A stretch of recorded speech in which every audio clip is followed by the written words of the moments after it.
I don't know if you heard about this one, Will. OnePlus is going to make a TV. Upcoming OnePlus TVs, which are going to run Android. And there's a new listing that suggests they're going to be between 43 and 75 inches with target markets in the US, India, and China. An odd move. Never expected to see a OnePlus logo on a television. OnePlus TVs have been spotted by a submission to the Bluetooth SIG, which I guess one of these registration things where you can see an upcoming product that has to register with the correct groups to, it's coming down the line. And the only sort of details that have emerged are the size of it, the fact that it's going to use LED technology, so no OLED, no LG caliber OLED in these things.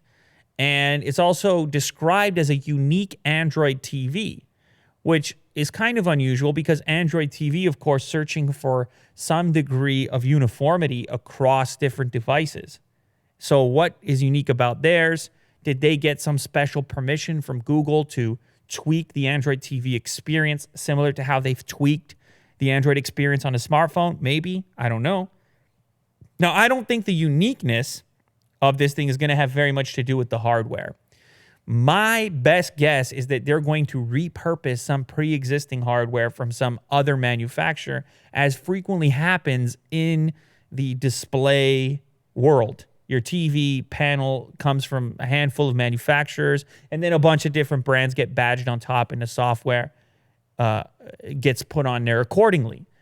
So to me, I don't think that's going to be the exciting aspect of this particular device when they do it. I think there's two ways they can play it. You got the cost. They could come in and say we're the flagship killer, like they used to say on smartphones. Now they're getting really close to that flagship price point. But if they're just as aggressive with this product, they could come out and say, look at this price point. You can't deny it. You want our 75-inch model. They could go that direction.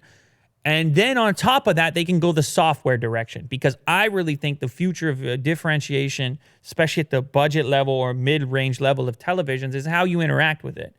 It's so hard right now. It's like, all these various interfaces, I mean, you've used them. It's like you got to remember and learn, and then people don't even end up using the smart TV functionality because they put a separate box like a Roku or an Apple TV. And then it's like you got YouTube in 7 different places. It's on the TV and the boxes, and you can cast it from your phone. Some of them have Chromecast built in. It's so many different ways to interface. It would be really nice to have uniformity on TV screens similar to what you have on smartphones.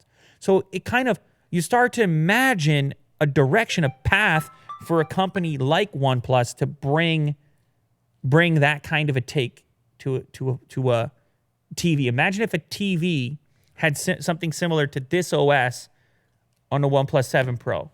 Something where they tweaked Android TV a little bit, and it really felt fluid, and you were like, imagine you started to buy a TV based on a software, so that the software wasn't just a thing that you avoided using, but instead it was an actual differentiating factor where you were like, I want to have a OnePlus TV because it actually works for me. It has all my apps, all the things I want to interface with. I don't need to connect a separate box.